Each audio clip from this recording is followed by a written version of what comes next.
ঈশ্বরকে ধন্যবাদ দিই আজকে এই রবিবারে আরাধনায় আসার জন্য। ঈশ্বর অনেক আশীর্বাদ করেছেন, এই জন্য ঈশ্বরকে প্রাণ ভরে ধন্যবাদ দিই এবং ঈশ্বরকে প্রশংসা করি এবং আরো ধন্যবাদ দিই আমাদের পরিবার সকলকে সুস্থ রেখেছেন, আমাদের বিশ্বাসী ভাই বোন সবাই সুস্থ আছে, এই জন্য ঈশ্বরকে প্রাণ ভরে ধন্যবাদ দিই। আজকে এই দিনে এই উপাসনায় ঈশ্বর আমাদের যে বাক্য দিয়েছেন, আসুন আমরা দেখি।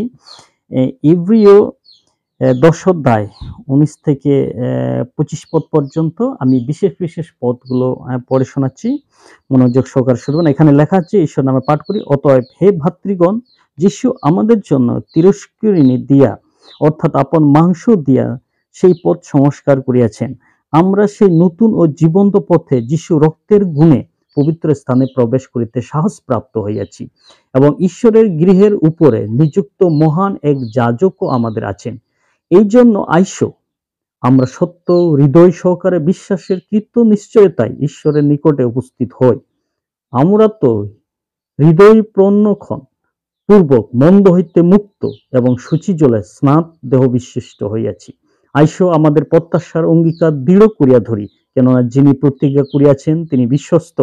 এবং আইসো, আমরা পরস্পর মনোযোগ করি, যেন প্রেম ও সৎক্রিয়ার সম্বন্ধে পরস্পরকে উদ্দীপিত করিয়া তুলিতে পারি এবং আপনারা সমাজে সভ্যস্ত হইয়া পরিত্যাগ না করি, যেমন কাহারো কাহারো অভ্যাস, বরং পরস্পরকে চেতনা দিই। আর তোমরাই সেই দিন যত অধিক সন্নিকট হইতে দেখিতেছ, ততই যেন অধিক এই বিষয়ে তৎপর হয়।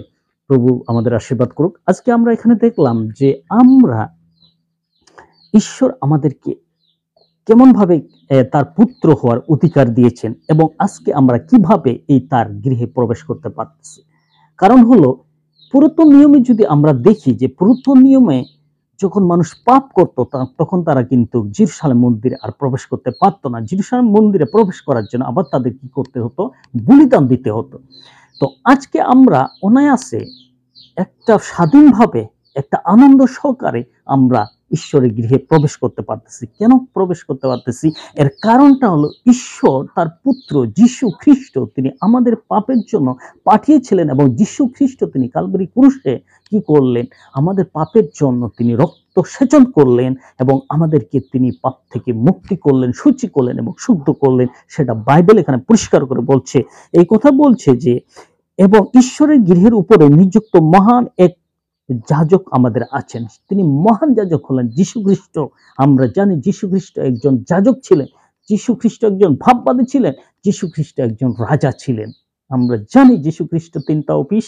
যীশু ছিলেন একজন রাজা, যীশু ছিলেন একজন ভাববাদী, যীশু ছিলেন একজন মহাযাজক। এই যীশু খ্রিস্ট আমাদের জন্য কি করলেন? এই জন্য আইসো, তার মানে ঈশ্বর কি বলছেন? আইসো, আমরা সত্য হৃদয় সহকারে বিশ্বাসের কৃত্য নিশ্চয়তায় ঈশ্বরের নিকটে উপস্থিত হই। যে ঈশ্বরের কাছে আমরা সত্য এবং বিশ্বাসের কৃত্য নিশ্চয়তায় আমরা যে নিশ্চিত, কিসের নিশ্চিত? যে আমরা যীশু খ্রিস্টের রক্তের দ্বারা ধুয়ে মুছে পুরস্কৃত হয়েছি, বিশ্বাসের দ্বারা। মনে রাখতে হবে, এই যে অনুগ্রহ, ঈশ্বরের অনুগ্রহ দান, পরিত্রাণ, আমরা সেটা বিশ্বাসের দ্বারা পেয়েছি। তাহলে আমাদের বিশ্বাস কি ছিল? আমরা কি হয়েছি? যে আমরা তো হৃদয়াপক্ষণ পূর্বক মন্দ হইতে মুক্ত এবং সূচি জলে স্নাত দেহ বিশিষ্ট হইয়াছি।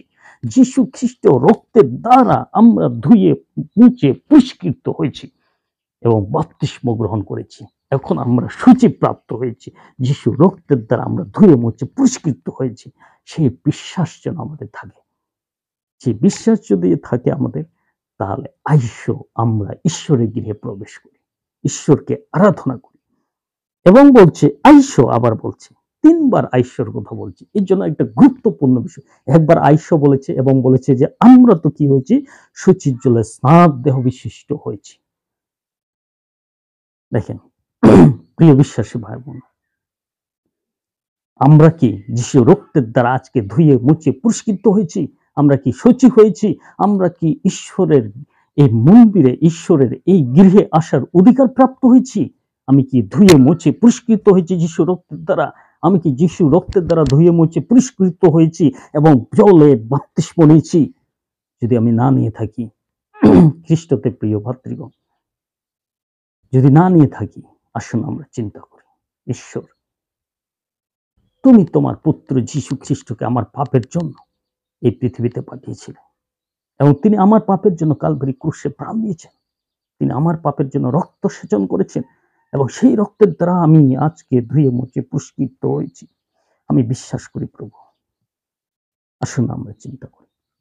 এবং তিনি আরো বলেছেন, আইসো আমাদের প্রত্যাশার অঙ্গীকার দৃঢ় করিয়া ধরি। সেই যে প্রত্যাশা যে যীশু খ্রিস্ট তিনি আবার আসবেন আমাকে নিয়ে যাইতে, এই যে প্রত্যাশা যে আমি পরিত্রাণ পেয়েছি, আমি মুক্তি পেয়েছি, এই যে প্রত্যাশা, সেটা কি করতে হবে? দৃঢ়রূপে। কেননা যিনি প্রতিজ্ঞা করেছেন তিনি বিশ্বস্ত। যীশু খ্রিস্ট প্রতিজ্ঞা করেছেন, আমি আবার আসিব এবং তোমাদের নিয়ে আমি আবার পিতার ঘরে যাইব। তিনি প্রতিজ্ঞা করেছেন, তিনি বিশ্বস্ত। এই প্রতিজ্ঞা যেন আমরা দৃঢ়রূপে বিশ্বাস করে ধরে রাখি, বিশ্বাস করে ধরে রাখি। এবং শুধু তাই নয়, আবার বলেছে, এবং আইসো আমরা পরস্পর মনোযোগ করি যেন প্রেম ও সৎক্রিয়া সম্বন্ধে পরস্পরকে উদ্দীপিত করিয়া তুলিতে পারে। গুরুত্বপূর্ণ একটা বিষয়। আমরা যখন ঈশ্বরের বাক্য শুনি তখন আমরা উদ্বুদ্ধ হই, তখন আমরা পরিবর্তন হই, কিন্তু পরক্ষণে আবার ভুলে যাই। গির্জাতে যখন আসি আমরা তখন অনেক ধার্মিকতা দেখাই, গির্জা যখন করি, বাক্য যখন শুনি আমরা অনেক পরিবর্তন মনে করি, কিন্তু যখন আমরা গৃহে ফিরে যাই তখন আমরা সবকিছু ভুলে যাই এবং দলাতুলি বিভিন্ন ধরনের কথাবার্তা বলতে শুরু করি। ঈশ্বর নেই, ঈশ্বর কিছুই করতে পারবে না, এরকম একটা মনের মধ্যে চলে আসে। সো ওইটা যেন আমরা একে অপরকে উদ্বুদ্ধ করি যে ঈশ্বরের যে কথা সেটা আমাদের কাছে চিরন্তন।